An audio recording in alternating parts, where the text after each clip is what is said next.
Ce podcast existe grâce au soutien de Non-Violence 21, du Centre pour l'action non-violente, de l'association Sortir de la violence et de l'association pour la communication non-violente.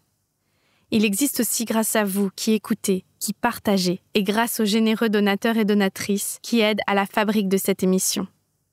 Merci beaucoup. Sachez que j'anime désormais des ateliers créatifs de sensibilisation à la force de la non-violence à destination de tout public à partir de 14 ans. Toutes les informations sont sur mon site force-nonviolence.fr. Parlez-en autour de vous. Belle écoute. C'est d'abord une écologie de l'être humain, la non-violence. Ma lutte va être à travers la parole. Si tu mets la graine de violence, tu la retrouveras en face. Ne jamais obéir. Urgence climatique, justice sociale. D'abord dénoncer le système. Mobilisation citoyenne. On ne peut pas être dans la violence et l'humanisme à la fois.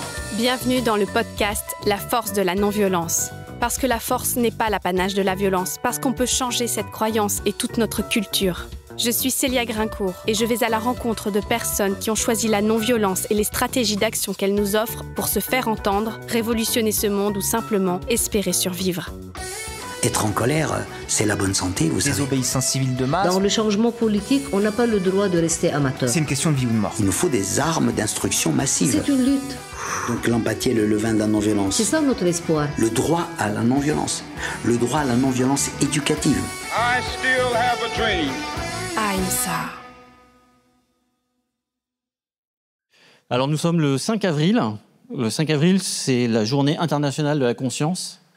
Et j'ai insisté pour que cette journée sur la paix se passe aujourd'hui.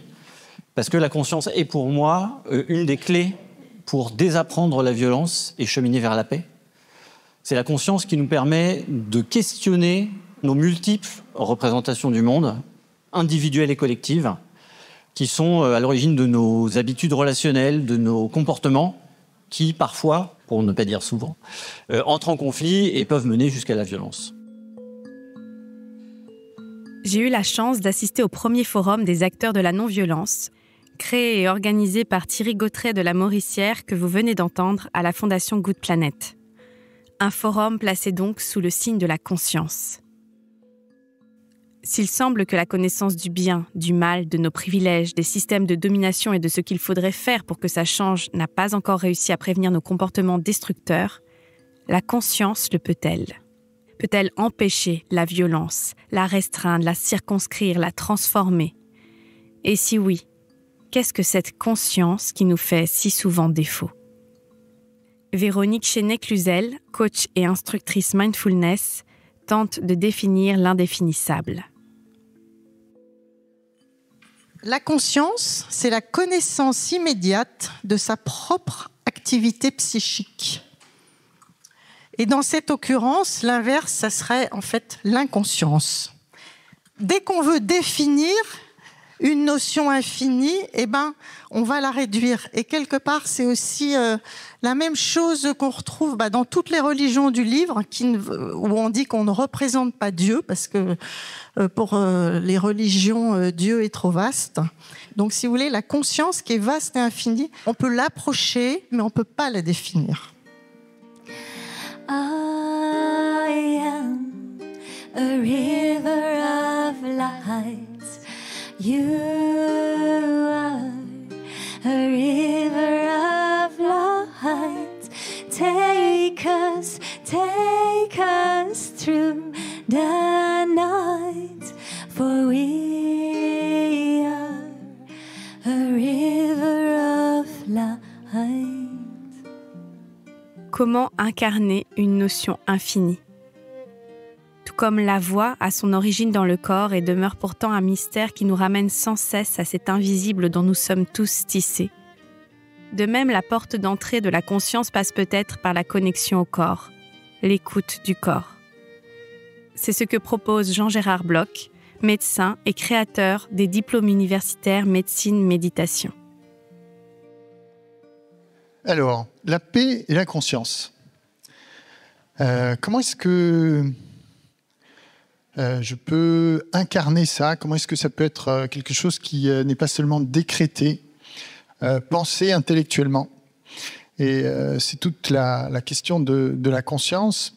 Et je vous invite fur et à mesure de mon propos, à faire un certain nombre d'expériences justement de ce qui se vit intérieurement dans différentes occasions. Avec une première proposition, il y en a certainement parmi vous qui méditent régulièrement, d'autres pour qui ça peut être totalement nouveau. Une invitation pour commencer, vous accueillir, prendre un petit temps pour ça, confortablement installé, et de prendre un petit temps pour faire cet acte volontaire assez inhabituel dans notre vie en général, de tourner son attention vers ce qui se vit intérieurement. Vous intéresser à ce dont vous faites l'expérience, en particulier en termes de sensations dans le corps. L'accueil de soi, de ses sensations corporelles serait un premier pas, un pas en avant vers cet inconnu que nous portons au fond de nous. Le pas en avant, c'est justement le nom de l'atelier proposé par Isabelle Batteste aux participants et participantes du forum. Isabelle est associée chez Bellu Games, une entreprise de jeux coopératifs et co-créatrice de la fresque de la diversité. Les personnes arrivent, elles sont rangées par catégories.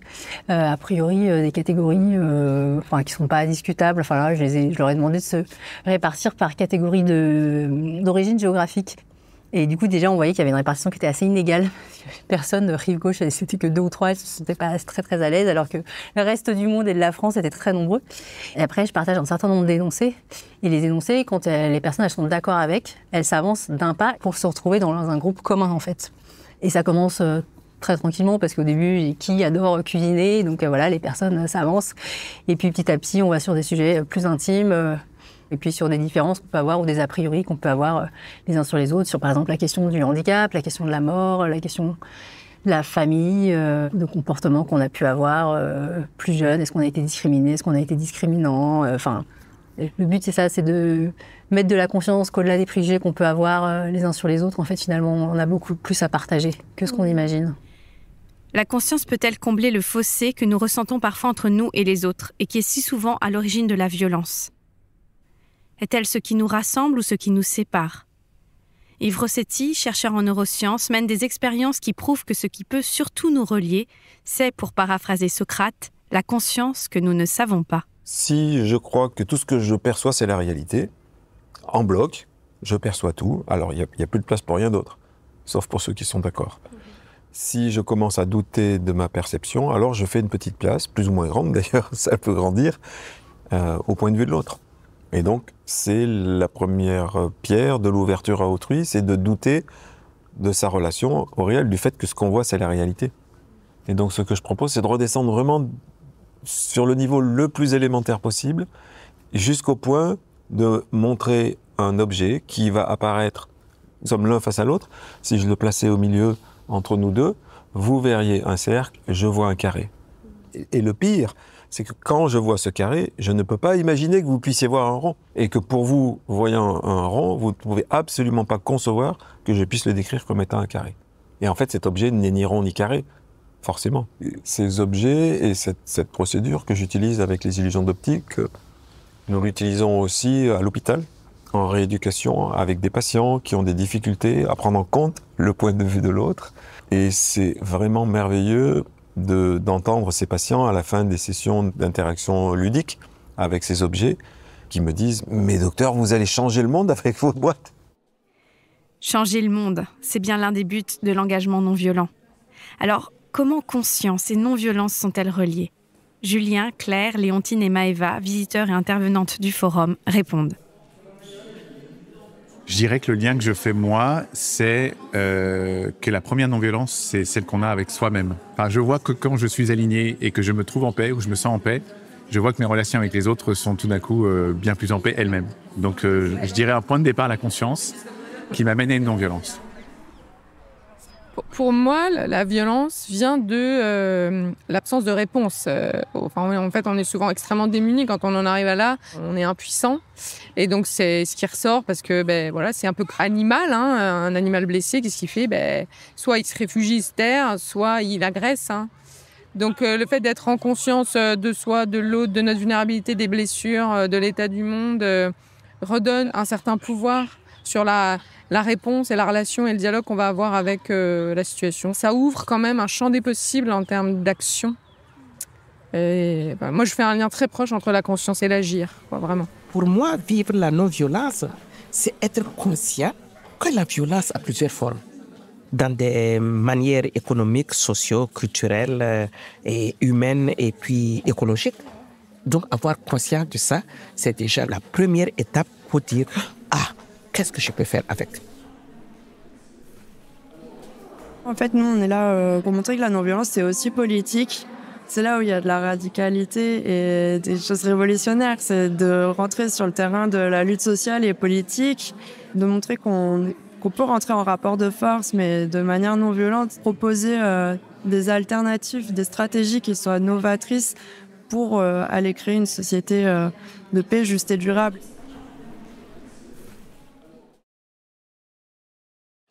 Comment agir ensemble avec toutes nos différences, non seulement au niveau personnel, mais aussi à plus grande échelle, comme l'évoque Maëva Rouget du Mouvement pour une alternative non violente. Sophie Lewandowski et Léontine Kaiser-Ganjo, toutes deux formatrices en communication non violente et actives au sein du réseau CNV Transformation sociale et écologique, tentent d'envisager la violence systémique à partir des diversités sociales, culturelles ou économiques. Même si je suis avec quelqu'un que j'aime bien, que je connais très bien, comme Léontine, ou même si je suis en train de penser, comme aujourd'hui ici, à des projets de transformation sociaux, eh bien, si j'y fais pas attention, je peux reproduire la violence parce que je peux être dans un entre-soi et puis penser que tout le monde pense pareil que moi et a la même ressource. Les systèmes sociaux existent, mais on en fait partie. C'est pas un truc abstrait.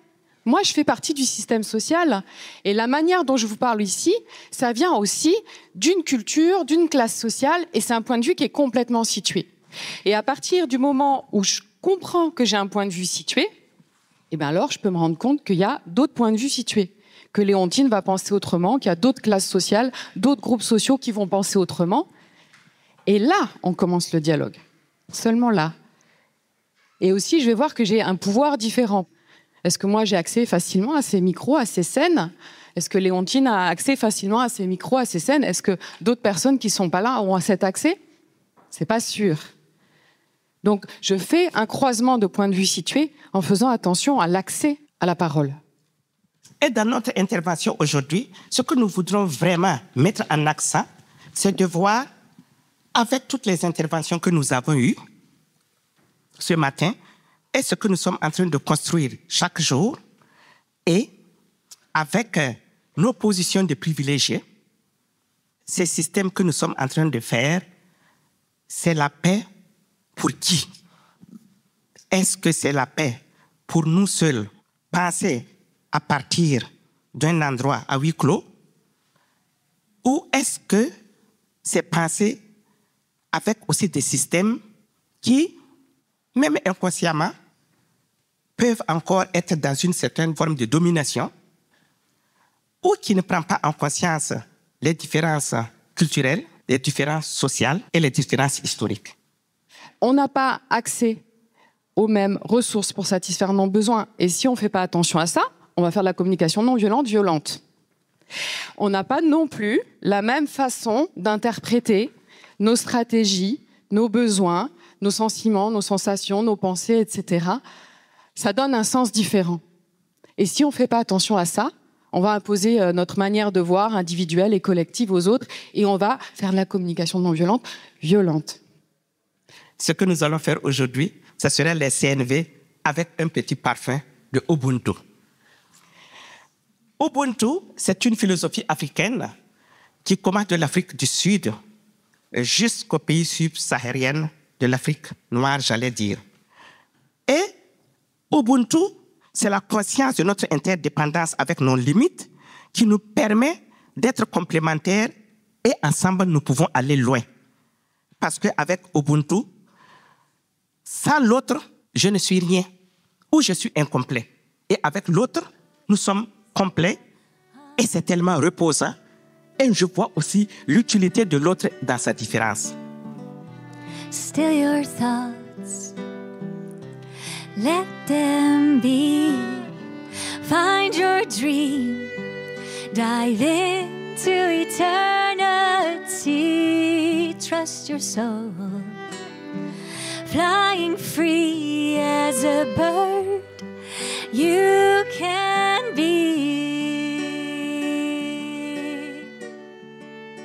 comment ça se fait que l'être humain aujourd'hui, enfin l'être humain, on va dire, dans les sociétés dominantes, de majorité occidentale, comment ça se fait qu'on est dans cette destruction du vivant, dans cette injustice humaine, et qu'on en arrive à la destruction du système de support du vivant, c'est-à-dire la terre, l'eau, l'air,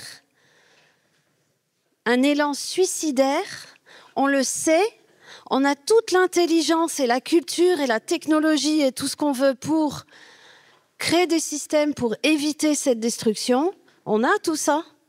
Et on continue pourtant à polluer, à faire la guerre, à tuer le vivant, à faire disparaître les espèces, à empoisonner l'eau, l'air et la terre. Comment ça se fait ?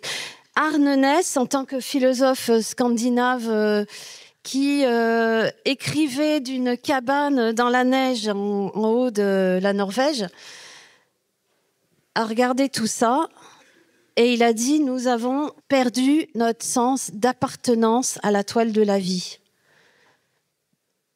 Et il a appelé ça, ce sens d'appartenance à la toile de la vie, notre écologie profonde, our deep ecology.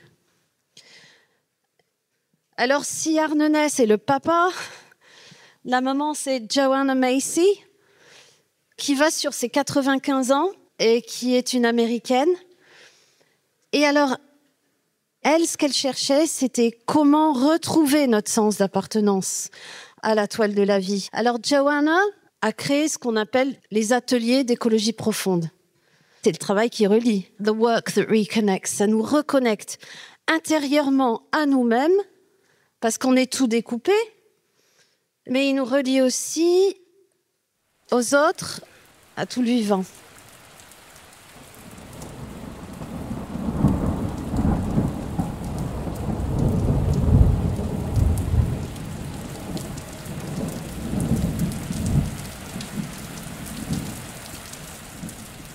Comment ça se fait qu'on continue à détruire ? Cette question posée par Claire Carré, coordinatrice chez Roseau Dansant qui forme au travail qui relie, interpelle nos consciences en profondeur. Perte de lien au vivant, mais aussi perte de repères peut-être, parce que nos représentations du monde aujourd'hui sont bouleversées. C'est ce qu'explique Maxime Blondeau, cosmographe.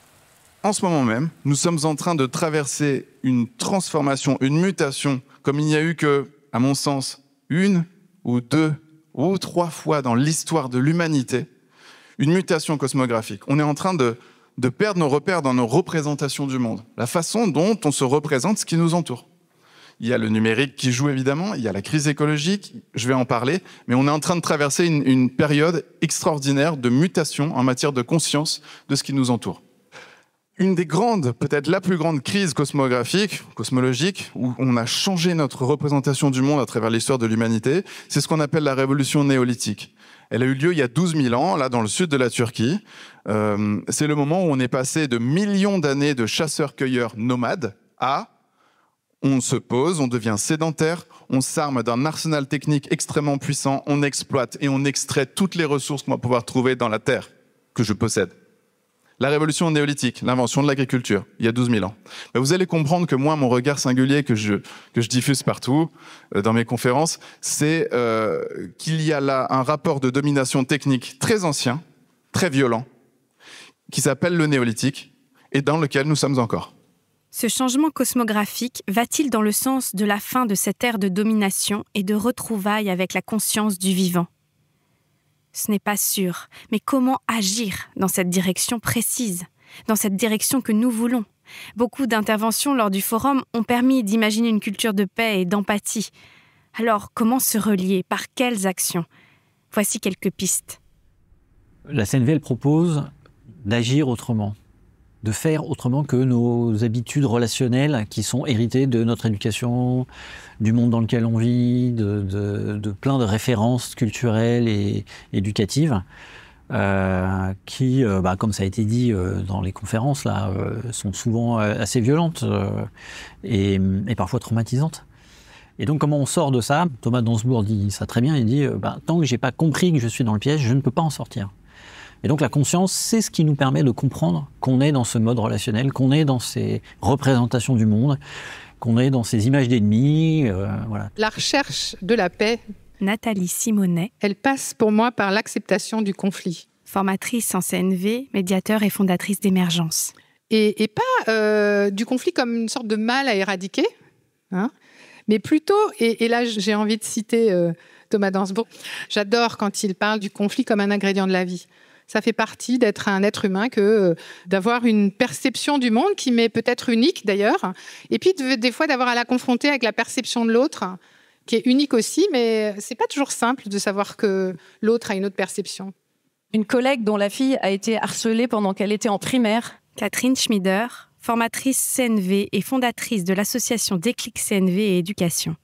Elle a essayé d'alerter, elle a alerté, le corps enseignant n'a pas fait grand-chose parce qu'ils ne sont pas formés à tout ça, hein, ils font du mieux qu'ils peuvent, mais voilà. Et ça s'est reproduit année après année, et elle faisait tout ce qu'elle pouvait dans l'écoute de sa fille, etc. Elle se dit, ça y est, elle va passer au collège, enfin on va être libérée, et elle se retrouve dans la classe où il y a un des harceleurs. Et là, elle dit, c'est pas possible, je n'attends pas encore, voilà. Et elle demande à un de nos collègues, là, qui développe justement les systèmes et cercles restauratifs au sein de l'association Déclic, qui habitait pas loin, est-ce que tu es d'accord de faire un cercle?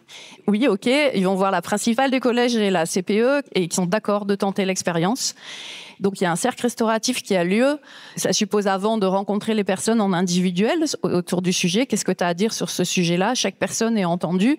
Ça permet vraiment que tout le monde puisse dire ce qu'il a à dire et qu'il fasse déjà l'expérience de cette qualité d'écoute empathique où on n'est pas jugé, et que ça leur donne confiance que quand on va aller dans le cercle, ça va pas être pour de qui a tort, qui a raison, et voilà, mais que ça va être pour voir comment on peut construire ensemble. Et ils font ce cercle. Et le harcèlement qui durait depuis 4 ans s'est arrêté du jour au lendemain suite à ce cercle restauratif. Donc voilà, la puissance de ces pratiques restauratives. Une dernière chose pour vous, c'est aussi, je sais que des collègues qui sont en crèche apprennent aux enfants très tôt, à 2 ans, de pouvoir dire non avec une fermeté alignée. Quand un enfant veut venir leur chercher un jouet, par exemple, au lieu de frapper ou de mordre, et les enfants arrivent à développer cette affirmation qui fait que l'autre entend aussi. Voilà, une manière aussi de poser ses limites, mais sans avoir besoin de se défendre par la violence. Quelques pistes. Autour de Sophie Lewandowski, qui est non seulement formatrice CNV, mais formatrice en Théâtre Forum CNV et chercheuse en socio-anthropologie. Moi, j'aime bien travailler sur les territoires. Donc, par exemple, j'ai travaillé sur des conflits relatifs au racisme en éducation ou des conflits relatifs à l'eau sur des territoires au Maroc et en France. Et on a utilisé la communication non violente et le Théâtre Forum CNV pour mettre en lien des groupes sociaux qui ne se parlent pas d'ordinaire. Donc, par exemple, dans le centre-ville de Marseille, on a une situation qui est un petit peu tendue parce que la population est majoritairement issue de l'immigration, avec des cultures différentes, et majoritairement, socialement, économiquement, extrêmement défavorisée. Et on a une classe enseignante qui est plutôt d'origine française sur plusieurs générations, de classe moyenne sup, qui vient enseigner. Et il y a beaucoup d'incompréhension, et il y a aussi des rapports de pouvoir dans l'éducation des jeunes. Donc, ce qu'on a fait, c'est des ateliers avec d'abord les parents, c'était surtout des mamans, les enseignants à part, les éducateurs à part, les responsables d'associatifs à part, et puis quelques responsables territoriaux de la métropole, etc. Pour qu'ils se donnent déjà de l'empathie systémique, essayer de comprendre en fait les racines du problème chez eux et comment les systèmes les traversent et pourquoi ils s'entendent pas. Et ensuite, on a demandé à des volontaires de se retrouver pour faire une pièce de théâtre forum CNV et faire un spectacle qui tourne dans les quartiers. Et au moment des représentations publiques, on va aller chercher aussi des nouvelles idées à chaque fois avec les spectateurs. Et ça a permis quand même pas mal d'améliorer les relations au quotidien dans les écoles. C'était des écoles primaires et des collèges, de compréhension entre ces groupes sociaux différents. Et donc ça se fait par étapes. Est-il possible d'allier ces pratiques qui demandent du temps à l'urgence du bouleversement climatique et technologique que nous vivons? En anthropologie, on apprend depuis très tôt, quand on fait l'anthropologie, que les systèmes techniques altèrent, transforment notre perception de l'espace et du temps. Si vous êtes un utilisateur, vous n'avez pas le feu, vous avez le feu, votre perception de l'espace et du temps est complètement transformée. Vous êtes un utilisateur, vous avez un iPhone, pas un iPhone, votre perception de l'espace et du temps est transformée. Donc les systèmes techniques jouent justement sur la conscience que l'on développe de l'espace et du temps. Les systèmes techniques sont à la base de notre conscience du monde, dans le positif, dans le négatif. En tout cas, c'est crucial.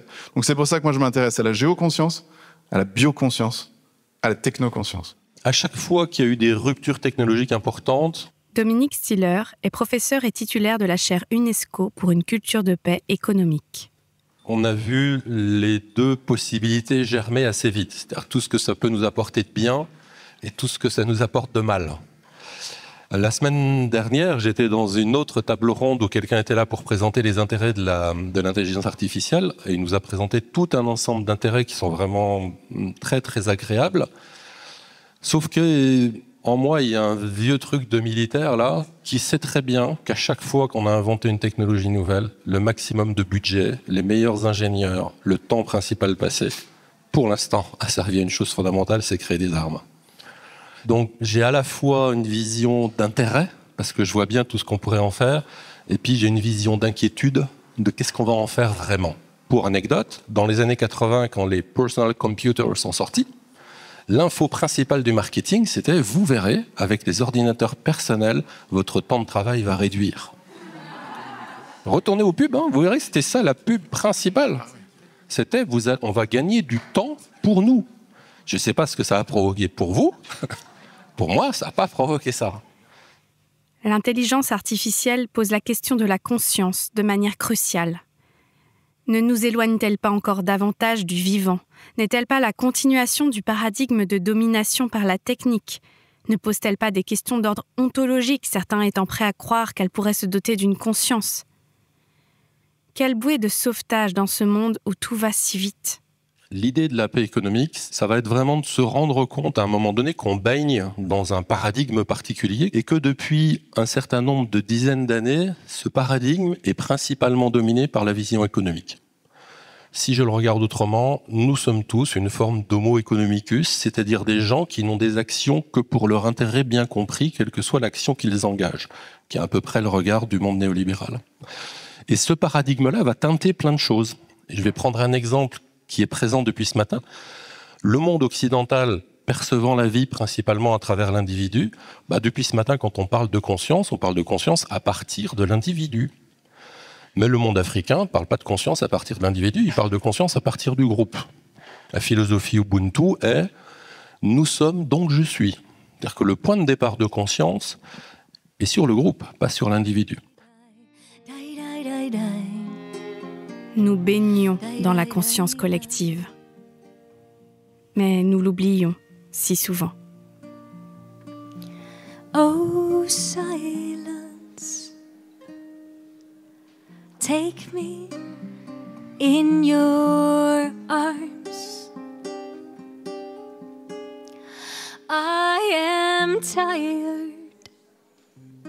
I need you to recharge. Est-ce que la méditation serait une piste pour nous relier à cette conscience, au vivant ? Une piste d'action pour une culture de paix et d'empathie tout en répondant aux urgences vitales créées par la culture de domination ? Éliane Régis est formatrice en CNV et praticienne de méditation pleine conscience. La pleine conscience, elle est toujours la pleine conscience de quelque chose. Et donc, quand je parle, est-ce que je suis pleinement conscient de mes pensées, de mes sensations, de qu'est-ce qui se passe ? Et là, on voit déjà le lien avec la communication non violente qui nous aide à clarifier, mais qu'est-ce qui se passe pour moi ? Pleine conscience aussi quand j'écoute l'autre, mais qu'est-ce qui se passe pour l'autre ? Je ne vais pas prendre soin de moi aux dépens de l'autre.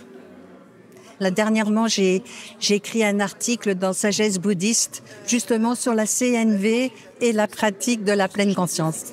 Voilà, parce que moi, je suis une disciple de Thich Nhat Hanh, qui est donc un moine zen vietnamien.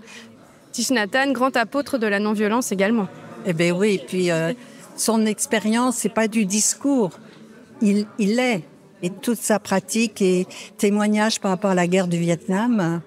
Et comment, moi, je suis tellement touchée quand je l'entendais témoigner de comment il organisait des retraites aussi pour des vétérans du Vietnam américains.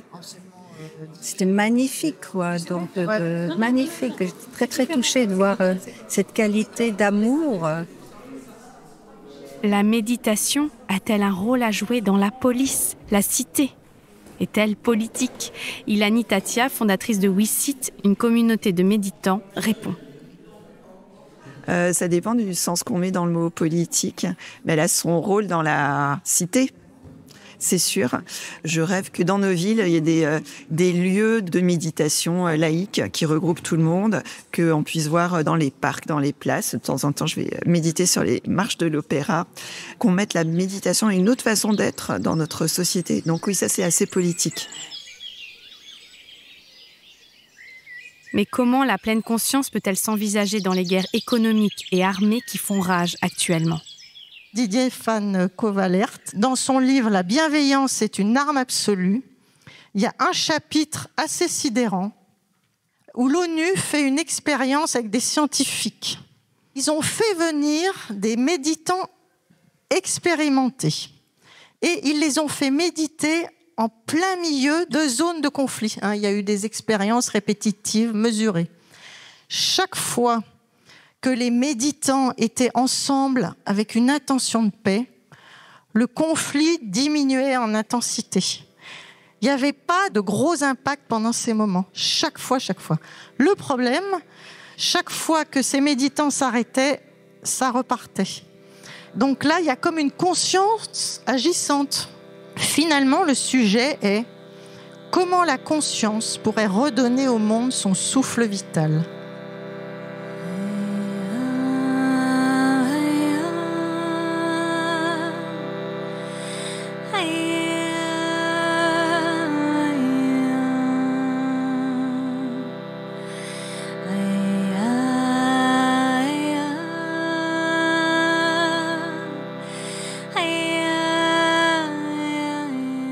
Si nous voulons la paix, il nous faudra éduquer d'une manière radicalement différente les prochaines générations.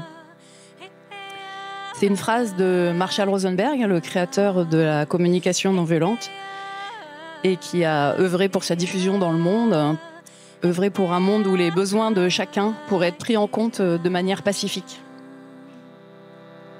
Et j'ai envie d'ajouter, si nous voulons la santé physique, si nous voulons la santé mentale,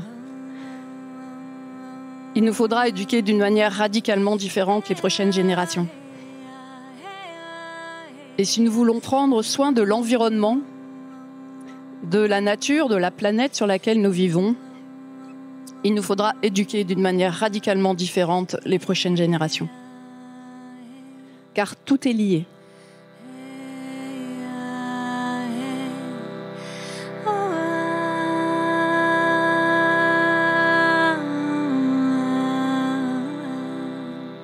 Et je vais citer le poète Rainer Maria Rilke dans L'être à un jeune poète. Lorsque l'on a pris conscience de la distance infinie qu'il y aura toujours entre deux êtres, quels qu'ils soient, une merveilleuse vie côte à côte est possible. Il faudra que les deux partenaires deviennent capables d'aimer cette distance qui les sépare et grâce à laquelle chacun des deux peut voir l'autre découpé dans le ciel.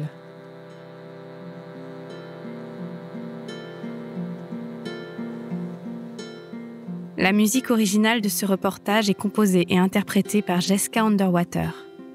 Elle a été enregistrée en live durant le Forum des acteurs de la non-violence. Let it go.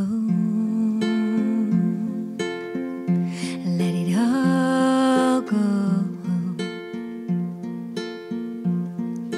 Dive deep into your soul. Let it go. Let it all go. Dive deep into your soul. Stand tall. Dare to call your heart into this space. Stand tall. dare to call your heart into this space. Now will you let it go? Let it all go. Dive deep into your soul. Will you let it go? Let it all go. Dive deep into your soul. Si vous avez apprécié ce moment passé ensemble, vous pouvez soutenir mon travail en le partageant et en parlant autour de vous.